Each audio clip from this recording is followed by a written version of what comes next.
Thank you very much. I'm Dr. Sydney Low, one of the moderators now for the complex PCI session. My co-moderator is Dr. Paul Ong from Singapore. And our panelists include Dr. Adrian Chong from Hong Kong, Dr. Kyun-Sup Lee from Korea, Junichi Tazaki from Japan, and Dr. Guai Xiang Seng from Taiwan. So the first speaker will be Dr. Mohidrin Hazima, and he's going to talk about intravascular management of IgG4 disease. Thank you for your kind invitation to present this interesting case. My name is Mohidrin Hazima. I'm a vascular surgery registrar in University Hospital, Galway, Ireland. I have nothing to disclose. So this is a 66-year-old gentleman who was referred to vascular service in 2017 with recurrent abdominal and back pain. His past medical history include non-insulin dependent diabetes mellitus, hypertension, and hypothyroidism. His history starts way back in 2012 when he underwent the excision of his right submandibular salivary gland. Biopsy showed inflammatory pseudotumor, lymphoplasmacytic infiltrate, and storiform fibrosis. In 2015, he had CT angio, which revealed circumferential soft tissue thickening around mid-distal aorta. And the CT-guided biopsy was complicated by bleeding requiring embolization. His histopathology showed chronic fibroinflammatory process comprising of lymphocytes, plasma cells, within a densely sclerotic fibrous stroma. No atypical cells, no granulomata, no vasculitis were found. Immunohistochemistry showed mixed inflammatory infiltrate of B lymphocytes, T lymphocytes, and the IgG positive plasma cells. And they concluded that it is a chronic fibroinflammatory process of unknown etiology. Immunology workup revealed positive antinuclear antibodies and elevated serum IgG level. He was diagnosed as an IgG4 related disease by rheumatologist and commenced on glucocorticoid therapy since 2015. Back to April 2017, when he was referred to us, he had mild pain responding to paracetamol, circumferential soft tissue thickening around mid-distal aorta, and recurrent UTI, but no ureteric obstruction. On examination, he had no abdominal tenderness, no palpable pulsatile mass, and intact neurovascular examination. And we decided to manage him conservatively with follow-up. 8 months later, the patient had a relapse and developed hydronephrosis together with high CRP and reduced eGFR. Right nephrostomy and the antegrade JJ stent was inserted following complicated failed retrograde approach. In addition, rituximab was started to control his relapse. He continues to deteriorate with multiple relapses and worsening abdominal and back pain, unresponsive to opiates. Therefore, azathioprine was initiated. A month later, he was admitted with relapse. There was no response to medical therapy. His pain was not responding to opioids and was significantly affecting his quality of life. The case was discussed in the MDT meeting and decision was made to proceed with endovascular treatment. Preoperative CT angiogram showed persistent soft tissue thickening, yellow arrow, right JJ stent, red arrow, and previous embolization, coil, blue arrow. A percutaneous endovascular aortobiiliac stenting was performed using unibody AFX stent graft, extended proximally with uncovered sinus XL stent, and distally with covered B graft stents in both common iliac arteries. Intraoperative completion angiogram and postoperative 3D reconstruction CT aortogram both were satisfactory.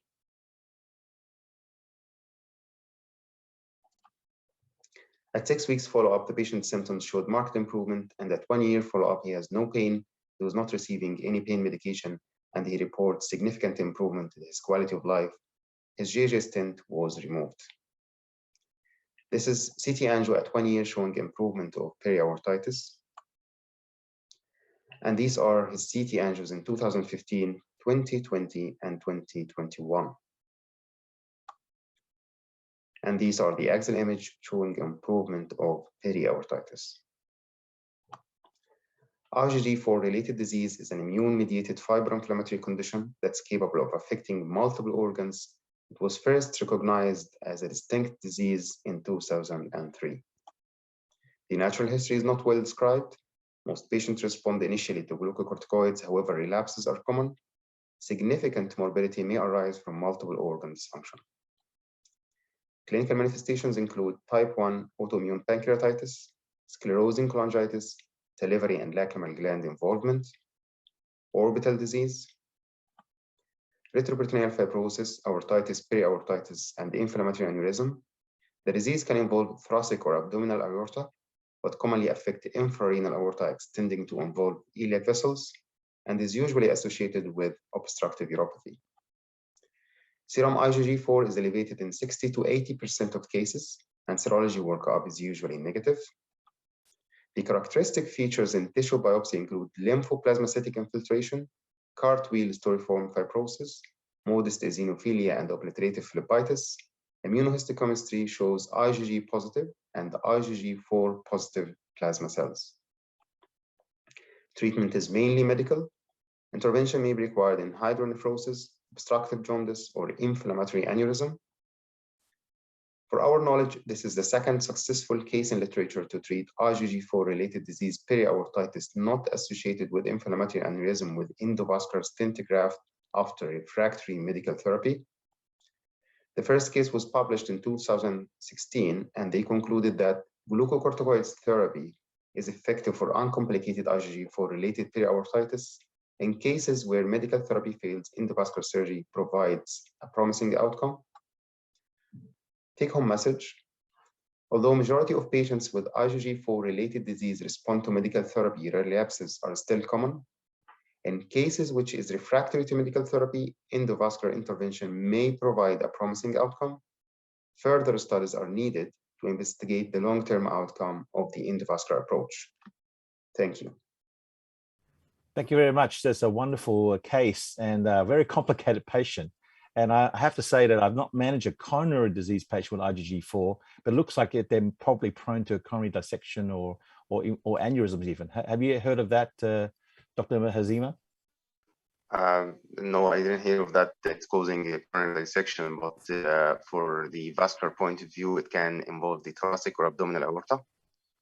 Yeah, so that's a very successful treatment, and it's a fibrosing disease. So does that have any implications for healing of your endovascular stents? Of the healing from your stent grafting? Yeah, usually actually the remodeling that occur after stent graft with inflammatory aneurysm, if you see it after the putting the stent, the soft tissue thickening or periaortitis of the inflammatory aneurysm improve after stent graft. And this is the idea where it came from, because those patients do not have inflammatory aneurysm, and still we treat them with endovascular approach. And this is the whole idea. I wonder if any of our panelists have seen IgG4 like this in their practice. No, but maybe I can just ask the question. I mean, it's a fantastic case, and it's really good to be able to know about this condition. But I'm just curious, is there any sign of the disease still being active at the time when you perform this case? So my thinking is, if the disease is still active and you went ahead with the endovascular treatment, would it actually delay the healing, or would the artery continue to remodel unfavorably after the procedure? Is that something to consider? So the serology, the IgG4 level does not correlate with the activity of the disease. But we know that the disease is active from the patient's symptoms, from his repeated ureteric obstruction, requirement of repeated insertion of GJ stent. And in fact, putting the stent in this patient and the previous patient as well in 2016 controlled the disease activity. The pain has totally improved. At 6 weeks post-operatively, he was not receiving any pain medication. So in terms of whether the disease is active at the time of the management, does that affect the management or delay the management? I'd say probably not. We still can proceed with the management. Actually, this management can control the disease activity together with the medication. And for our patient and the case previously as well in 2016, both patients stopped receiving any corticosteroid therapy after the endovascular stent graft. But is that just purely by chance, or because I can't think about why stenting the aorta will actually stop the inflammatory process? Yeah, the disease is like just recognized in 2003. Still a lot of research going on. The pathophysiology is immune mechanism involving B lymphocyte, T lymphocytes, but still not well recognized as well. Maybe putting a stent graft in the infrarenal aorta exclude the aortic wall from the blood flowing this might be related to how the disease is controlled after stent graft. We don't know for sure what's the mechanism that is the disease actually caused by. And for the stent graft as well, we are not sure. We're just putting theories for the improvement, but we're not sure about the exact mechanism, because in fact, the exact mechanism of the disease is still not well known. Okay, if there is no other questions, maybe I will bring in the second speaker. Okay, so thank you very much for brilliant case presentation, Dr. Mohideen. So the next case, I'd like to invite Dr. Anand Raj Silvaraju from Hospital Sultana Bahia from Malaysia. The discussion will be on the critical left main coronary artery disease to left descending artery, stenting in a heavily calcified stenosis. Over to you, Anand. Thank you for the kind invitation.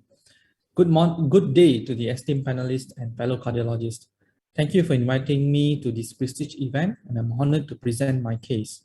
Let me introduce myself. I'm Anand Raj, cardio fellow from Hospital Sultana Bahia, Alostar, Malaysia. Without further ado, I'll proceed to present my case. Madam A is a 72-year-old lady vaccinated for COVID-19 in June 2021. She has underlying hypertension and dyslipidemia, had history of non-STEMI in September of 2020. Follow-up echo revealed left ventricle ejection fraction of 51% and hypokinesia seen mainly at the septal region. Her blood investigations were unremarkable. ECG actually showed sinus rhythm, left axis deviation. What we can clearly notice is T inversions over V2 to V6. Perhaps there's a motion artifacts at V1. She actually underwent a diagnostic coronary angiography at a nearby center and was subsequently referred to us. Unfortunately, I don't have the original diagnostic angiogram with me. However, it was reported as the right circumflex right coronary artery as moderate disease, left circumflex as mild disease, and severe disease over the left anterior descending artery. Hence, we decided to intervene the left anterior left coronary system. We engaged the left main artery with EBU 357 French via right femoral artery approach. So we took a diagnostic angiogram of the left coronary system. As you can see, the proximal to mid LED segment were clearly severely stenosed, heavily calcified as well. And from the spider view, we can see some diseases at the distal left main artery.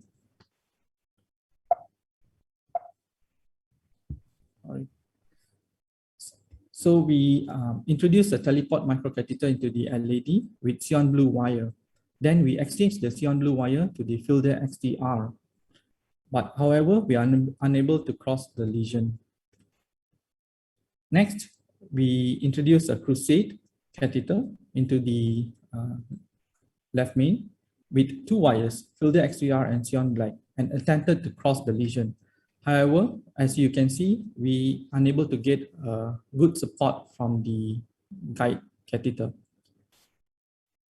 Next, we decided to wire the left circumflex artery with the cyan blue with the same crusade catheter with the aim of more support from the guide. We then introduced a cyan black into the crusade, attempt to cross LED, but failed. We changed the wire to filter XDR, later upgraded to even Gaia first, but unable to cross the lesion.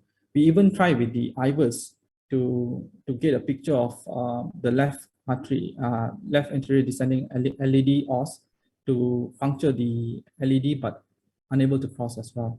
At this point, as you can see, there was a poor support from the guide. So at this juncture, after about an hour of attempt, we decided to change the guide from the EBU to SL357 French catheter. Then with the run-through PCI wire, we managed to cross the lesion. This is the subsequent angiography that we noticed. The wire is in the distal LED. Next, we we prepared the lesion. We exchanged the cyan blue wire with the rota via fine cross microcatheter and remove the microcatheter via balloon trap technique. Next, we proceeded with rotablator. We underwent several sessions of rotablator burr, as you can see, all the way from the proximal to the mid of the LED. This is the summary of the rotablator. In total, we had 9 runs, average burr time of 15 seconds. A maximum was about 21 seconds, with average speed of 160,000 to 180,000 revolutions per minute. This was the subsequent fluoroscopy. Noted the TIMI flow has improved. We can see the emergence of some septal perforators as well. Next, we remove the rotablator wire via the microcatheter. We exchanged with cyan blue. Next, we decided to wire the left circumflex artery, the run-through PCI wire, to get more support and as well to protect the left circumflex. This was the first IVUS assessment. As you can see, the distal left main, the first picture on the top right, distal left main has a calcified lesion, mainly from 9 o'clock to 12 o'clock, eccentric calcium seen. The ostial left anterior descending LED, the LED was severely calcified, as you can see from here. It's a concentric calcification, almost a 270-degree, as well as the proximal LED was very calcified, heavily stenosed. In the mid to the distal segment, we can see a fractured calcium with some plaque at the opposing segments. Next, we decided to prepare the lesion with Wolverine cutting balloon 3010 and inflated to 6 atmosphere and 10 atmosphere, all the way from the mid to the proximal segment. What happened here? We noticed that patient's BP suddenly crashed. There was some ST segment changes, mainly over the anterior chest list, and at this point, patient was complaining of chest pain. We initiated fluid resuscitation with saline. We started inotropic support, and we gave patient some light sedations to ease the distress. The subsequent angiography actually showed a slow flow phenomenon, mainly at the mid to distal segment. Next, we decided to stent the mid LED immediately with the Promise Premier 2.25 times 24 mm and deployed at nominal pressure. The subsequent angiography actually showed return of the TIMI3 flow. Then we ran the second IVUS assessment, which actually showed the ostial of the LED calcium was quite fractured, but however, still the lesions were tight, still stenosed. The mid LED stent was well opposed, and the distal stent segment, actually there was some room to improve. Yeah, was slightly underextended stent. Next, we prepared the proximal LED and left main lesions with the same Wolverine cutting balloon 3010, inflated to higher pressure this time to 16 atmosphere and 18 atmosphere. Next, we stented the left main with Resolute Onyx 35 by 26 mm, deployed at 10 atmosphere and pulled back slightly and inflated to 16 atmosphere. Next, we did port of left main stent with NC Euphora 4.5 by 8 mm, inflated to 12 atmosphere, 16 atmosphere, and 20 atmosphere respectively. Next, we stented the proximal LED with Resolute Onyx 30 times 22, deployed at 12 atmosphere and 20 atmosphere. What we noticed next was return of the slow flow, coronary slow flow, mainly at the mid segment. This time, we decided to treat the slow flow phenomenon. So we inserted a thrombustor aspiration catheter to the mid LED segment, given intracoronary verapamil isocat adenosine boluses. Next, we notice return of the TIMI3 flow. And in fact, as you can see, the septal perforators are better seen. Even the diagonal branches are opened up further. This was the final IVUS assessment. As you can see, the left means there are few stent struts jutting up to the aorta. However, we think this is a good result, well opposed, as you can see, the proximal stent, and as well as the mid LED segment. The stents are very well opposed, and we think the result was good. This is our final angiogram. As you can see, we achieved TIMI3 flow with good result. TMBG's grading is quite high, and at this point we were happy with our result. So in conclusion, at the end of the procedure, in fact, the inotrope was weaned off and patient was asymptomatic of hypertension and angina. In fact, the next day, the patient was discharged home well. So in conclusion, with diligent planning and proper strategy for full revascularization is achievable in a complex lesion. Correct choice of guiding catheter is utmost important, as you've seen earlier. We had been struggling with the EBU catheter, whereas when we changed to the SL, the support was better. And extra coronary wires for support will be helpful, as seen in this case. IVUS guided puncture is an option to cross the lesion. And also IVUS, I think in this case, is essential, as it determines the degree of stenosis, the type of lesion, and the choice of stent. It can be easily determined via IVUS.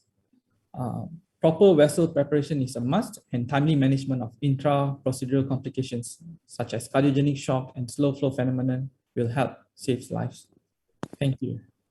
Thank you, Dr. Anand. Okay, so in the interest of time, maybe I can get some help from Dr. Adrian Chong to comment on this case. Sure. A quick comment, please, Adrian. Yeah, thank you very much. That's a really nice illustration of management of quite a difficult case, and also treatment of the no reflow phenomenon. Well, a few comments. Firstly, I was actually quite surprised that initially you used the Fielder XT and that didn't cross, but then a run through NS crossed it. But theoretically, the Fielder XT would have slipped past more easily than the run through. So what happened was, in the first, as you noticed, we used the extra backup catheter guide to cross, but it was pushing out. So I think the cap, the dense tracheostomy cap was quite dense, that it was pushing up the catheter. So when we changed to another SL catheter, SL guide, the guide was, the support was better. So we actually introduced a run through floppy first to see whether we can cross it. But fortunately it crossed. Yeah, it's nice. I mean, whatever, if you use something like a Fielder, which is polymer jacket and tapered wire, if it's pushing your guide catheter out, then you know that you're bumping up something. You should never push on a wire like that. It should never buckle or push a guide catheter, because that's a lot of force. You might be the force to track. But anyway, that's just my 2 cents. But second thing is, you in management of the no reflow, that was really nicely managed. Congratulations. Thank you. You actually had a use a thrombustor, which is nice. The other option would have been you also had a Crusade microcatheter. You could have used that one as well, because that's a very quick thing. You can just you can just put it down the main wire and then inject through the side port. which is. Adrian, I think that's an excellent point. But I think unfortunately we ran way past over time. So to be fair to other speakers, so I'm probably going to halt the discussion. Thank you once again to Dr. Anand, and thanks very much, Adrian, for the discussion. We may come back to that later on. Can I pass it back to you, Sydney? Yeah, I think our next speaker is Dr. Ahmed Shaheen from Egypt, and he's going to talk about a right coronary artery with an abnormal origin. So please. Thank you for inviting me to this important TCTAP. So my talk today about a woven right coronary artery with an abnormal origin, challenging case. And my name is Ahmed Shaheen. I'm from Egypt. Our patient is a female patient. She's 52 years old. She's known to have diabetes and oral hypoglycemic. She's known to have dyslipidemia on statin therapy. She's not hypertensive before, not known to have any cardiac history before. So her current medications include aspirin, simvastatin, and metformin. She presented to us by episodes of exceptional chest pain for the past 3 months. The ECG shows sinus rhythm with a T-wave inversion in V1 to V6, along with inferior leads T-wave inversion as well, lead 2, 3, and AVF. The echo showed regional wall motion abnormalities in the inferior and basal inferior, and inferior and basal anterior with an EF around 50%. Blood pressure was average 130/70. The heart rate was about 80 beats per minute.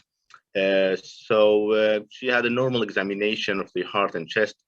Renal function were fine. She had a normal cardiac markers and hemoglobin level and normal bloods before the procedure. We decided to proceed with the coronary angiogram. So we proceeded with coronary angiogram through a right femoral artery approach.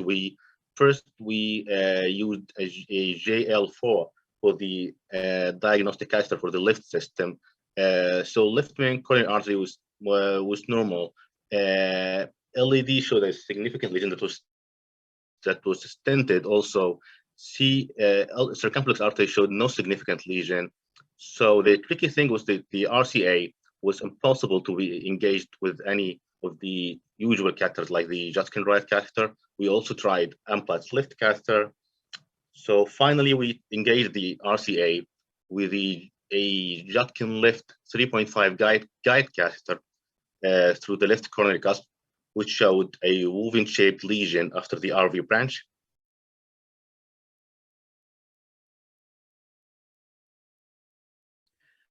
So to stabilize the system, we used another guide wire to the RV branch with a feeler XT wire used to wire the RCA itself.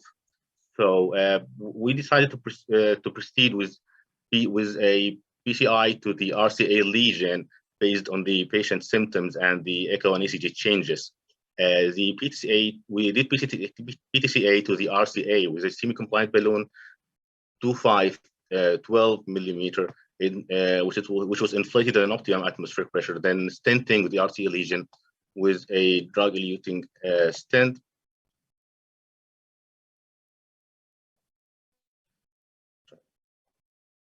Which was 2.75 and 18. So that was the RCA during PCI.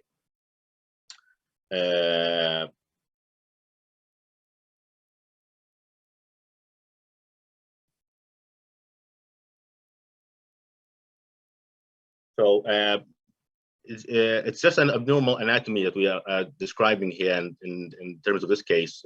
So what I would that was the first case I have seen to have both the honeycomb lesion or the woven coronary lesion in the RCA, along with the also abnormal origin of the RCA. We believe this is the first case to be described to have both anomalies. So there's a lot of discrepancies in literature in the terms of the whether to intervene or not in terms of the woven lesions. So it has been described in literature as a congenital variation that involves separation of the arterial lumen into several tiny channels, which later merged distally to form a single lumen.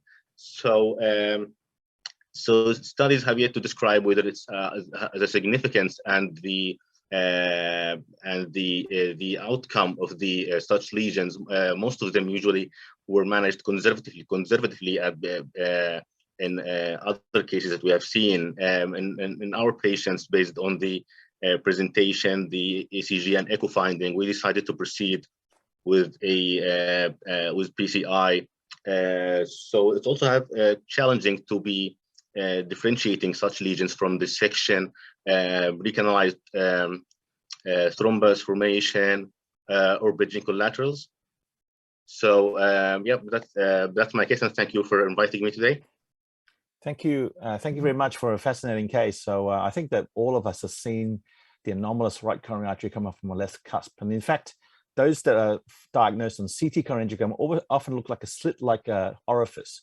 And the question in our minds is it a malignant course if they're going between the great vessels, particularly in someone who's aged, let's say, 50 or 60 years old?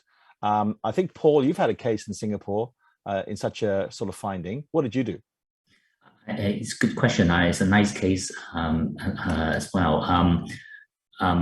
So if it's a malignant cause of the RCA with a slit-like origin, some of it depends on whether the patient has demonstrable ischemia. So I think in your presentation, it's hard to know whether you already treated ischemia because you already done the LAD lesion, right? And the other thing about it is the malignant cause can be associated with sudden death, which is well described. But that also depends on the age of the patient, isn't it, Sydney? If I remember correctly, once you reach the age of 52, then I think the balance between nature and nurture is now tilted more towards the nurture side. So maybe she has lived long enough to be out of the risk of sudden death from this kind of malignant cause. Then in here, I think you very nicely demonstrated this so-called woven-shaped lesion in the mid-RCA.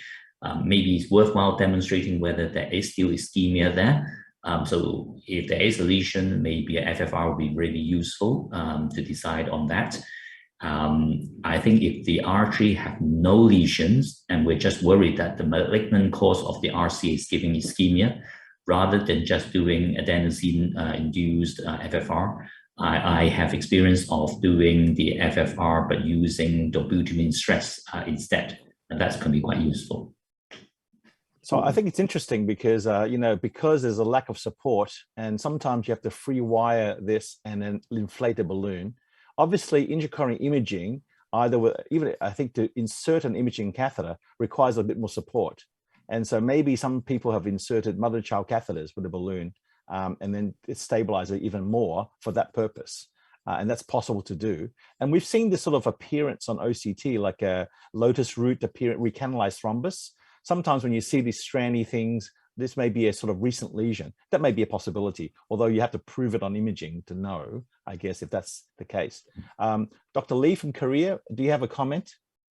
Oh, hi, I'm Kyusub Lee from South Korea. Nice to meet you. I have a question. If we have a mid-open coronary artery patient, is there any risk of coronary perforation after when we are intervention? So in our case, we didn't have any forms of perforation after the procedure, and it's very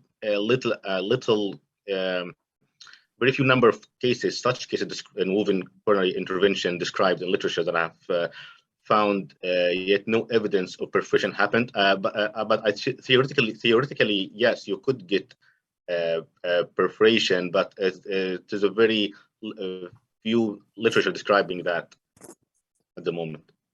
Okay, thank you very much. I think we should stop the session here. I'll pass it back to Paul for the next case. Yeah. So maybe we can ask Dr. Abdul Arif to present his case next. What about that?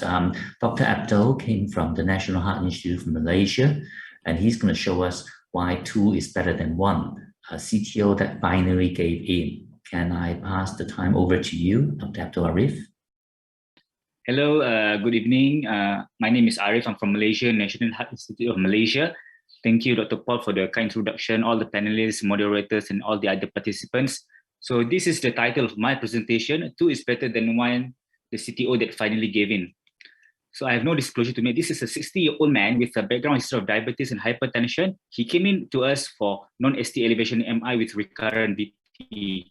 So the coronary angiogram, which I'm going to show you later, they show the proximal to mid-LED lesion of around 70% stenosis with a small recessive circumflex diffuse stenosis from occipital to distal, and the proximal lesion of the RC 80% followed by the CTO segment, which is a dominant artery. The echo showed there's a very depressed, poor ejection fraction of 26% with poor RV function with only mild MR and TR. So in view of the poor heart function, we proceed.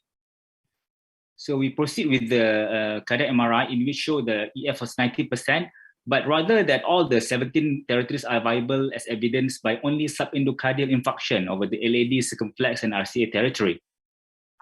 So this is the plan that we map out for the patient. So bear in mind that this patient, we did refer to the surgeon for the consideration of bypass, but however, it was turned down because of the extreme high risk as quoted by the surgeon. So the patient first came in, we proceed with VT ablation, we proceed with the single chamber ICD, and later we proceed with PCI to CTO RCA, in which the highlight of my presentation today. So this is the imaging on the coronary artery of the left side. As you can see, there is stenosis mainly over the proximal segment all the way to the mid segment.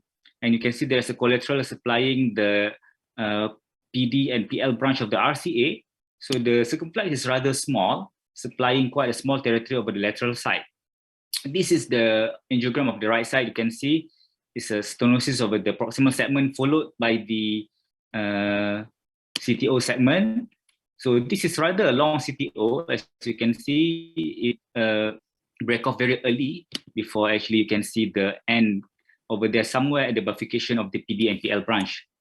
So this is roughly the map out course of the artery that we can imagine. So this is the primary approach for this patient. We approach via antegrade wire escalation. So we use a short AL wire, short AL catheter. Bear in mind, during our first attempt, we didn't actually proceed with the contralateral injection. So it's like doing something blindly. So in view of a very hardened cap, so we couldn't actually pass the CTO wire. So we proceed with the contralateral injection, right femoral approach with the ABU 356 French. So here we visualize our target. However, despite our attempt to actually maneuver it towards the distal cap, you can see here from these two views that we kept on going to the subintimal space. Okay, so we did try with the Fielder XT, we escalated to the CrossFit 200, Gaia second, Conquest Pro, and then we end up our attempt with the Conquest Pro 12, the heaviest tip that we have in our lab, but however, it was not successful. So this is where we actually decided to change our approach from the retrograde approach. So as you can see here from the angiogram, there's a very good supply of collaterals from the septals channels. So we pick the second septal and the third septal here as our access. So what we do is that we further map out the angiogram by doing a microcatheter injection. As you can see here from the third septal, there is no connection to the RCA vessel. However, from the second septal, you can see there is a connection to the RCA. So we proceed with the fine cross with microcatheter with the Fielder FC. The reason why we choose Fielder FC because it has a known profile of good septal tracking with a non-tapered tip, which is quite safe. So with the antegrade wire as the marker, so we continue to actually advance and went all the way until the distal cap. So this is the highlight of the procedure. So we proceed to actually penetrate the cap all the way to the proximal with the knuckling wire technique. And then from the antegrade catheter with the wire there, we did a reverse cut with the small 2O balloon to open up the channel to allow the passage of our retrograde wire. So the wire was advanced retrogradely all the way to the aorta. And then using the one snare, we snare the Fielder FC into the antegrade catheter. So fine cross was advanced retrogradely to the antegrade catheter and the filter FC was removed. So we changed to the RG3 from the retrograde all the way to the antegrade catheter, and we sequentially predilated our lesion. So later Caravel was advanced antegradely from the SAL, and then we changed the RG3 to the run-through floppy, our soft wire, for the much safer approach. So further predilatation was made. So this is roughly the end result after the predilatation. We are quite happy with our preparation. So we further proceed with our stand with the 3 stands over the distal segment, 2-5 stand, 3-0 over the mid segment, and the 3-5 over the proximal segment. So this is the final result of our angioplasty. So this patient, later we let the patient rest in the ward, let the ischemia heal. So we brought up back to the lab for the PCI to LAD later. So the next PCI and LAD, we have a look at the RCA. The RCA is actually widely patent. So a few highlights, if I may speak in terms of this case.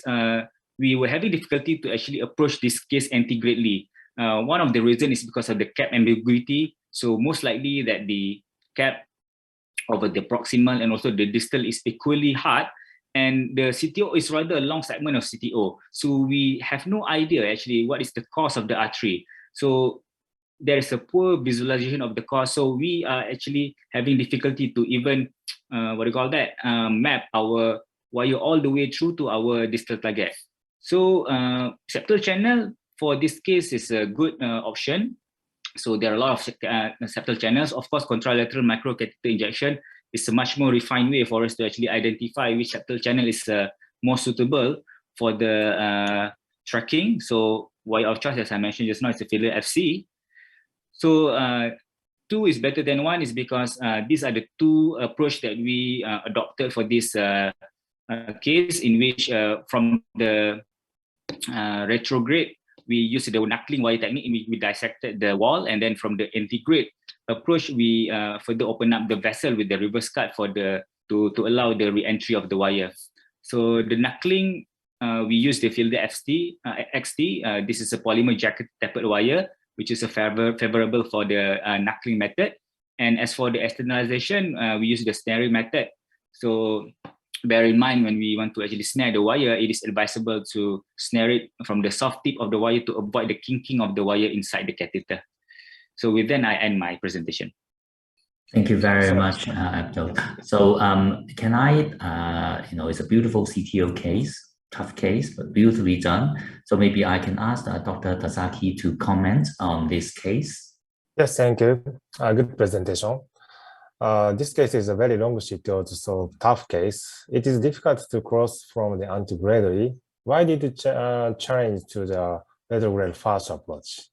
Okay, looking back at this case retrospectively, actually all the points that we face, all the difficulty that we face, actually, if we were being given the chance to approach this case again, it is better to approach it from retrogradely from the word go. Because from antegrade, as you said, doctor, it's a very long CTO, and then we are doing it blindly. So we have no idea actually where to go. So all this actually, I mean, it comes to no surprise that we are not successful in actually doing it antegradely for this patient.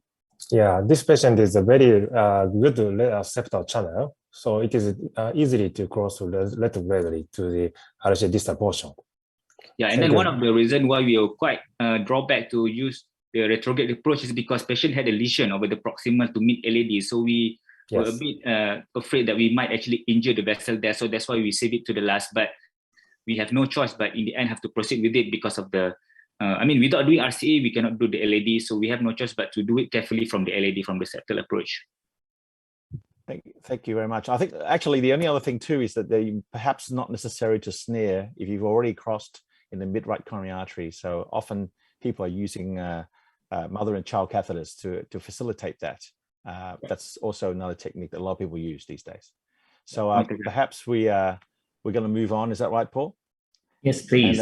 And our last case is Dr. Rohit Modi from the Max Super Specialty Hospital, Bathinda in India. And he's going to talk about a TIVA case. My slides are visible. I am presenting a case of contained rupture of thoracic aneurysm treated by thoracic endovascular repair with double chimney for preserving our arch branches. Our patient was an 85 years old male, came to us with breathlessness. He was hypertensive. There was an LV dysfunction of ejection fraction of about 20 to 25%. We noted a clinical history and there was a hoarseness of voice the patient complained of. The patient had dyslipidemia, was malnourished, was a chronic kidney disease patient, also had moderate aortic stenosis. The angiogram we did, there was a single vessel disease, which was a DES was applied and with a good final result. Because of the hoarseness voice, we went ahead and did a CT angioaortogram to the patient. There you can see there was a aneurysm which was contained, ruptured, and because it was all filled with thrombus muck there. You can see the size of the thrombus of the aneurysm about 5.18 centimeter, and you can see the length of the arch of the aneurysms also. So this was the location of the. You can see the location and the proximal landing zone we could assess from this CT scan picture. So this was our procedural planning. You can see the aneurysm mark there. We took the size, planned the proximal landing zone. The proximal landing zone for good result, we thought we had to sacrifice two of the branches like left internal carotid artery as well as left subclavian artery. These were the stents we used. We'll discuss in further. So these were the observations that the patient has got looks like a thrombosed arch aneurysm in the thoracic artery, and the left it was involving left subclavian artery. The proximal thoracic aorta measured about 30 to 35 millimeter and was at the end of the innominate artery. There was no proximal landing zone, and we may need a hybrid procedure for the patient if it is symptomatic. The estimated treatment length was 15 to 16 centimeter. And we saw that the right common iliac artery from where we have to approach was also dilated and aneurysm and was having dissection flap.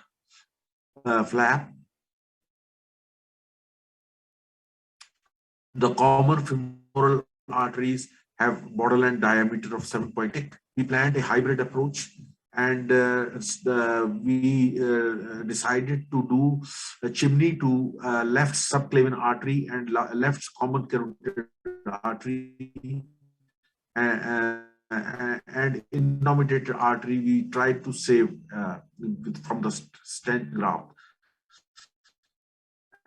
And it was suggested, this was the size suggested. We went for left, took was left subclavian, and also the not subclavian from the common carotid arteries, and another approach was from the brachial arteries. Three approaches we took, and this is the aortogram, the first aortogram we did with the, you can see the aneurysm there. And then we saw the, you see the iliacs, you can see the downwards, there was a tortuosity and aneurysmal dilatation of the iliacs also. This was the aortogram with the marked pigtail.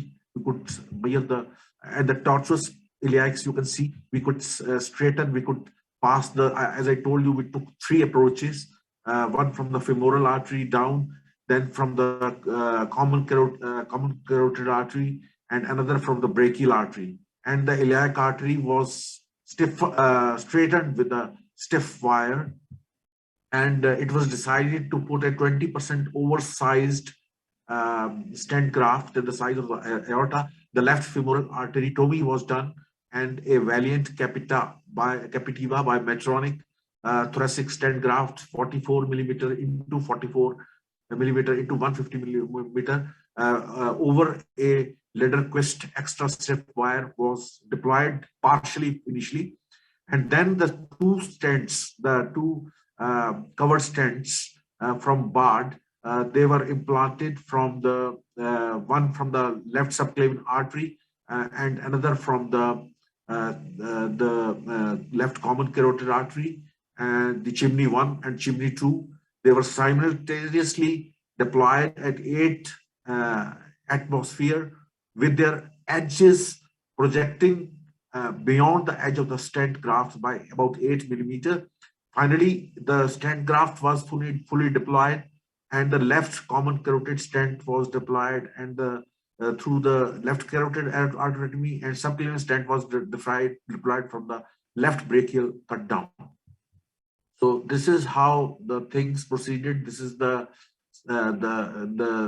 stent graft put across and positioned where it was supposed to be, so that we can save the innominate artery with the proximal landing zone. We critically observed to be just before the origin of the innominate artery.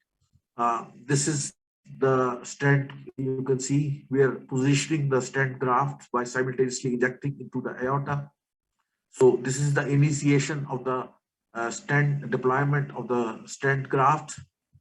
We could adjust a bit here and there. Then a Medtronic Valiant stent graft was deployed. You can see there are 2 chimney grafts also in position there with a partially deployed stent graft, and the 2 chimney grafts are one from the subclavian artery, other from the common carotid artery. So this is simultaneously kissing in the inflation of the chimney grafts, live stream 8 into 26, 8 into 58 millimeter, and then the finally all the stents deployed, and the final angio you can see here, and the final DSA we have taken. You can see a well deployed stents, well flowing arteries through the chimneys there. So this is the final result. So to conclude, our study demonstrates that the chimney technique for the aortic arch pathology is safe and feasible in selected patients, and it may be an option in patients considering a high risk of surgery. And the learning points are to preserve covered critical branches during endografting. Chimney technique for endovascular repair can be a savior, and it is a feasible treatment option for complex aortic repair involving one or both the branches. And they have a major advantage of off-the-shelf availability and low source requirement. And it's a good bailout in emergency situation, and can be done with minimal complications. Thank you very much. Thank you very much for that very interesting and complicated case. Can I ask Dr. Zhang from Taiwan if you want to like to comment on this case? Hello, everyone. I'm Dr. Xiang from Taiwan. I would like to ask one question. After the procedure, how about the treatment after the procedure? Did they take the DAPT for a long time? Yeah, we put the patient on dual antiplatelet agents. The patient is still on mono agent. Actually, I couldn't show you, but we had a follow-up CT angiogram of this patient, and we could see that there were no complications. There was no endovascular leak and gutter formations. We have followed this patient up to 6 months now. So last 6 months we did a CT angio also, and it shows a nice result till now. Okay. Thank you for your nice and interesting case. I have a question. Yes. I think we should concern about the type 1A endoleak after when we doing the TCTAP. So do you have any tips for reducing the type 1A endoleak? Yeah, I think the most important complications which we encounter during the aortic stent transthoracic repair, especially when we use chimney, These are the two important things are one is the endoleak. So there are 5 types of endoleaks described. So one of the endoleaks percolates in, maybe not on table. Sometimes it appears later on also. So to reduce the incidence of endoleaks, we used 2 main precautions. One, we oversized our stent graft by 20%. We measured it by CT angio. We confirmed it with our angio, and then we oversized it about 20% of the size. And the second precaution we used was that we tried the length of the length of the that is also described in literature, that you keep the length of the this endoleaks which you are creating more than 12 millimeter. So we tried that our proximal landing zone is at a place that it is about 12 millimeters long, so that the gutter formation and the endoleak is less. So these are the 2 most important points which we found in the literature and we applied in our patient also. So Dr. Tazaki, you have a comment? Yes, thank you. This very high age patient is a very good result. So my question is, sometimes we sacrifice left subclavian artery because this patient is very high age. So did the patient have no connection between the vertebral artery? So can you repeat? I couldn't get what your question was. The patient is high age, so usually we only reconstruct the common carotid artery. We sacrifice the subclavian.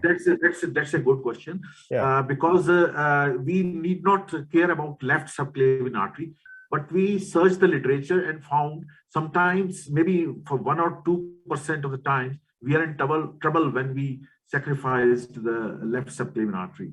So we have an experience of doing these cases earlier also. So we have a good experience with using 2 chimneys. And by the way, we are reducing, of course, the procedure becomes more cumbersome. As you told, in old age, the risk of stroke increases as we manipulate our arteries more. But we have some experience with these type of patients and try to do it with little manipulation as less as can. And we got good results in all these patients actually. And we, by putting a left subclavian graft, we are decreasing complications a bit, I feel. Thank you very much. That's a very amazing and a very educational case. So Paul? Okay, well, unfortunately, all good things come to an end. It's been a wonderful session on the complex PCI. So once again, I'd like to thank all our speakers for the lovely presentation and really educational discussion from our panelists. And of course, my co-chair, Sydney, for chairing the session with me. So I hope you all get to enjoy the rest of TCTAP 2022. Thank you very much, everyone, and goodbye. Bye. Goodbye. Thank you.